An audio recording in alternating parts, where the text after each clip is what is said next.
I started dancing in the second grade because I stayed after school to check out what my neighbor was up to at her drill team practice. I thought for sure that she was going to be making furniture with drills and tools. And instead, I heard this awesome, energized music, and the team was dancing with full force, full energy, and this experience just catapulted my curiosity about the energy and the kind of explosiveness of dance.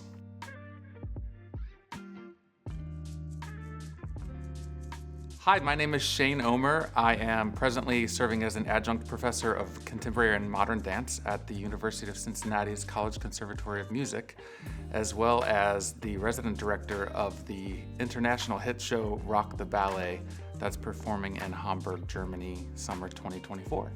So my education in dance started at a local elementary school. I actually was part of a drill team with like pom-poms and kick lines. I was super drawn into the dancing. And then I ended up auditioning for the Cincinnati School for Creative and Performing Arts and began my formal training in ballet. From there, I continued my balletic journey in Pacific Northwest Ballet's big Seattle-based dance company, and then formalized my training there and moved on to a professional career that took me all across the world.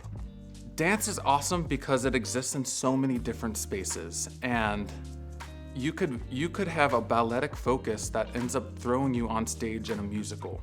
There's always a point shoe dancer in some sort of music video or commercial for anything from a brand name that you have in your house or clothing or accessories. There's a whole commercial world of dance. There's movement research. There's continued education or working as an educator within dance. Dance is really kind of boundless in that way. And I think as time goes on, more folks are going to discover different ways to use dance as a means of creation. Because I started to dance at such a young age, people at first thought it was really cool and then thought it was really not cool. I had to drown out those naysayers about my dancing, and I just kept pushing forward because I was obsessed with dancing and nobody was going to get in my way about it.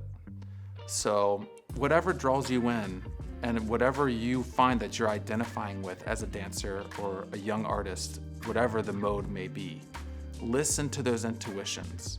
And don't be shy to go for it, especially if you have somebody else that's saying, don't do that, or you shouldn't be dancing, or why are you picking up a pencil to draw this? And, just drown them out.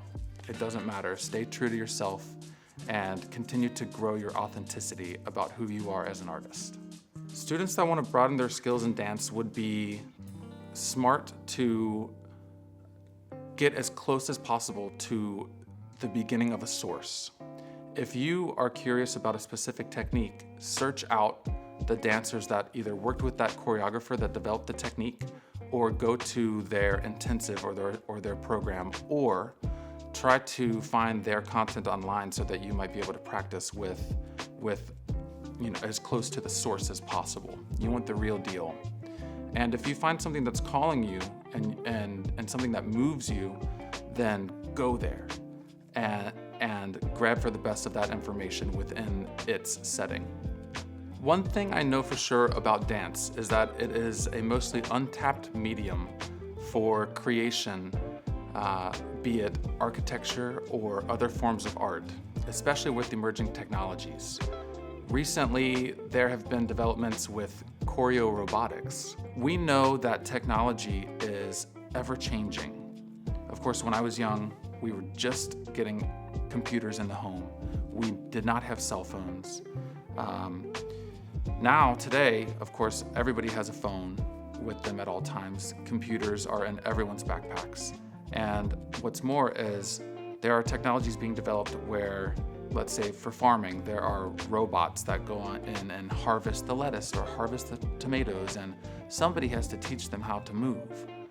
And what they're finding is that it's a really great match to have a movement thinker slash choreographer slash dancer to go in and tinker around with the engineers to create a movement practice that is able to be encoded into the robots.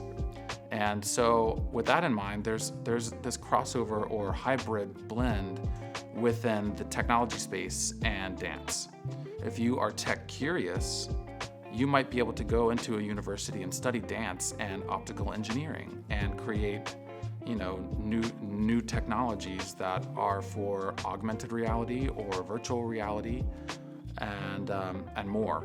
So choreo robotics, of course, is one of those kind of near future technologies that are emerging, and I think that we'll continue to see more of that. Dance is not just a one-road thing. You're able to kind of expand and hybrid out into the world in various places that might not even be on the radar yet. So it's thinking kind of outside the box. It's being a futurist in a way to develop ideas and ideals on how you want to shape the future.